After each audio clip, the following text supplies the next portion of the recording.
Timing is everything when buying a multifamily property in northern New Jersey. So the question becomes, 'tis the season to be buying a multifamily property? We're gonna be diving deep in today's video to figure out what is best for buying your next multifamily. Is Christmas, summer, who knows? We're gonna be finding out in today's video. Before we get started, you need to know and understand this. I've been house hacking for over a decade in North Jersey. There is so much time and effort put into all this to get the data to understand what's going on. I've been helping clients all over the state buy multifamily properties. So I have a lot of knowledge, a lot of time dedicated to figuring out what it takes and when is the best time to purchase a multifamily. Now look, you're gonna be a little surprised by my answer on this one, I guarantee it.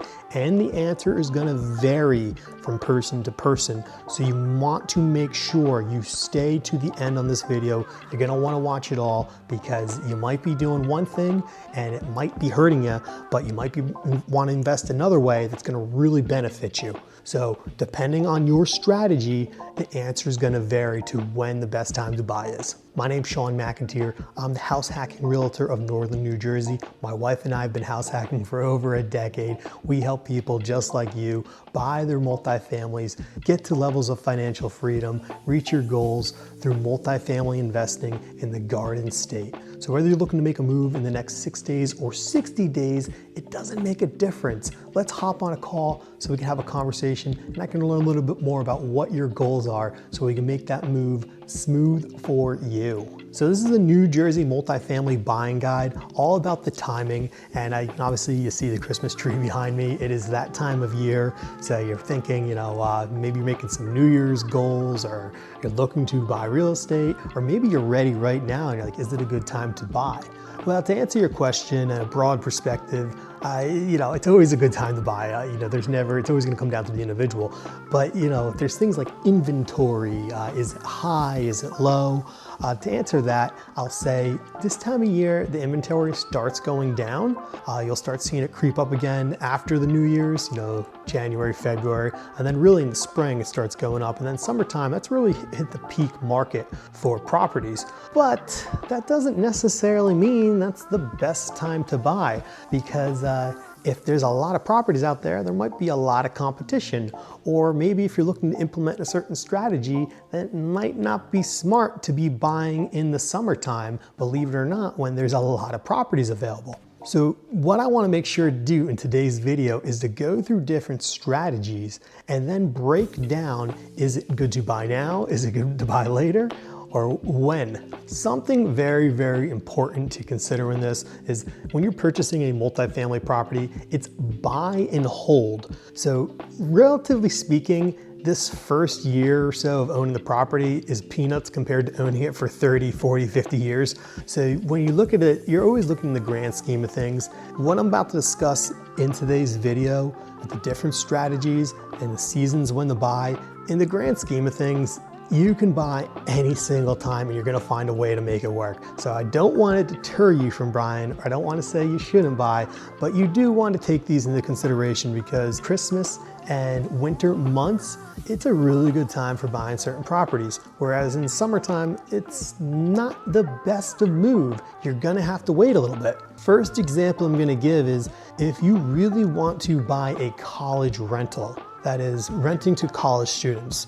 Now, the property itself is gonna vary so much on the timing. If you need something that you find a property and it needs a lot of work, meaning a major renovation, you're going to want to acquire it now because it's gonna take some time to renovate and you wanna make sure that it's ready for July and August. Whereas if you go and you buy the same property that needs major work and you buy it in July or August, you're gonna have to wait an entire year before you can get the place rented because you're renting to college students. So you want to see that the strategy you're looking to implement is really, really crucial right now on timing all this. Now, if you go and you find a turnkey property that is perfect for college students, yeah, buying it in August would be great. But if you buy it right now, you're gonna have to wait many months with holding costs until you really get that crowd in there, because the last thing you wanna do is rent it in the middle of the semester and expect to get high quality tenants in there. You're probably not going to, and you're probably not going to get that demand. But if you time this property where it is ready to go in that July, August timeframe, so students are ready to move in September, you're going to get a bidding war, and it's going to be an awesome time where you see those rent increases. So a lot of these answers I'm going to be giving out today really are based on the strategy you're looking to implement. Next strategy, let's say if you're looking for a midterm rental, when is a good time to buy that? This is a good one because at the end of the day, you really can buy them throughout the entire year. There's such demand in northern New Jersey with work, with travel, vacation, whatever. There's a lot happening. We're a very, very densely populated area. So really it's just a matter of identifying a property that makes sense, that is going to cater to the individual, and you will get consistent traffic coming in to your rental if you're doing a midterm rental. A lot of it's going to more so vary on the size of the unit. If you're going to have a 4-bedroom, 2-bath, probably isn't going to be ideal for midterm rental. Not saying it's impossible, but you're going to have a really, really unique clientele there. Who's going to have 4 or 5 people living in a property traveling together? Whereas a 1-bedroom, 1-bath, 2-bedroom, 1-bath, it's going to be really appealing year-round for an individual. People maybe in the summertime might want a 4-bedroom, 2-bath, but you're going to have peaks with renting and leasing. So having a smaller unit tends to be really ideal with the midterm rental. You can find these properties all the time and get them rented. So it's really, it's not necessarily a seasonal thing here with finding them. You're gonna more so just need to understand that there's less inventory this time of year, so it could be a little bit more difficult. Really quick, I want to know what type of investment strategy you're most interested in. Why don't you drop a comment below so I can learn a little bit more about what you're looking to do. Is it midterm rental, long-term rental, short-term, whatever it is, college, let me know. So speaking of that 4-bedroom, 2-bath, that's something that is going to be very appealing to college crowd or families. So if you're looking to maybe have this rental, maybe it's not close to a college university, maybe it's a little further away, probably not going to be ideal for college, but it's going to be very desirable for a family that's looking to move in. What do you want to do to get a family in there? A lot of that has to do with school. Similar to a college rental, parents don't want to be moving as much in the middle of a school year. They want to situate their children, they want to get them into their property. So really you want to make sure that the properties are available around May, because May to June, when school is winding down, tenants tend to start really getting active if they have children, so they can make their move in the July, August, and then be ready for September. So when you're looking for a property, right now is great time of the year to find that future 4-bedroom, 2-bath that's going to appeal to a family, because you want to make sure you get the property, you close on it, if you need to renovate it, if you need to, whatever it is you need to do to get it ready for that spring semester or that spring time of the year, now is the time to be looking for those types of properties. Once again though, you can find 4-bedroom, 2-bath properties and get them rented all the time throughout the year. They're just a more busy season. It's not like the college rentals where they must be ready for September 1st. People are consistently moving, especially if they live in the town. It's not that big of a deal to move across town. The kids still go to the same school, or if maybe they're coming from out of state, wherever it is, people are always moving. So these properties will get rented. It's just, I like to have it ready for peak season, which tends to be that May, June, July, August window, which is great for large units. So buying a property, you want to just keep that in mind, that it's ready to rent for those time frames. Oh yeah, good stuff. Huge one now is going to be the short-term rental. It doesn't make sense to do short-term rentals. That's really, really seasonally based. So, if you're going to be doing a short-term rental that caters to people on vacation, you got to make sure it's ready for that peak season, whether it's in the mountains or you're at a lake, something like that. You don't want to buy it in the middle of summertime. If you have a lake there, you want to buy it so it's ready for the lake. So if you're in the mountains, maybe it's snow, whatever, so you want to make sure it's ready for the winter time.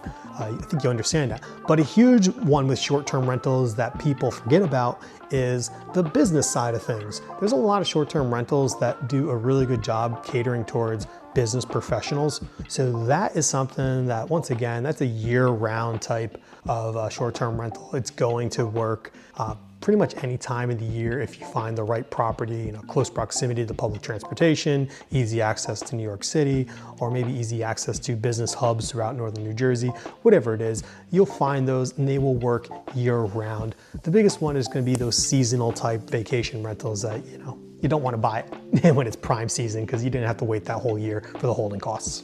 That's especially crucial with a shore rental. If you're gonna do a shore rental, you wanna make sure it's ready for the actual season you go to the beach.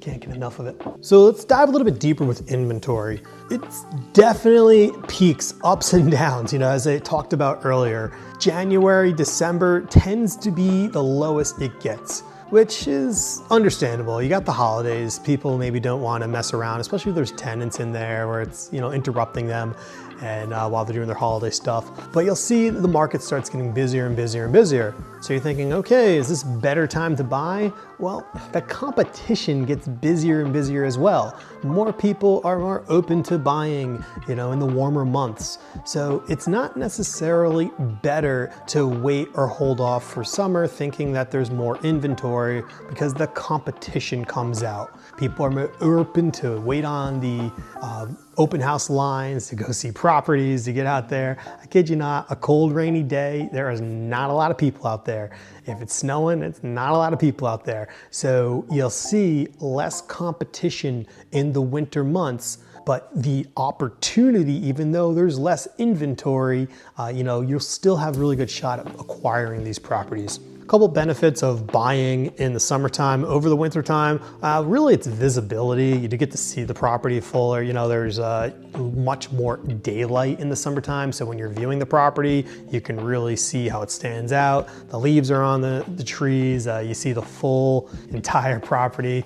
So, wintertime, it can get, you don't really see everything. You don't see the full growth of the property. Are there lots of bushes, or what's the maintenance going to be like on the lawn, all that kind of stuff. So there are pluses and minuses in that aspect, but really it's not a major factor where, just go view a property earlier, bring a flashlight with you, not the end of the world. So I'll say the most important thing here is just taking action, is hopping on a call, having a conversation, making sure that we can get you to where you want to be, following the goals and strategies you want to implement. I think if you're open-minded to different strategies, you'll be very successful with buying a multifamily. So, making sure that you are going down the path that you want to go down, implementing a strategy that works, we're going to be able to find you a property any time of the year. It's just really, are you ready? Are you ready to take action? Are you committed to this? If you are, let's go find that property. So, in my opinion then, when is the best time of the year to buy a multifamily property? That's going to be up to you and the strategy you're looking to implement. So make sure you figure out what way you want to go. And if you want some guidance on that, I'm always happy to hop on a call and answer questions and give you real life examples of strategies that are being implemented in today's market, whether it's myself or my clients. We've got plenty of data and we got a lot going on out there that we can show the proof that what your next strategy can be, so you have a nice successful house hack multifamily investing strategy. Really, really important.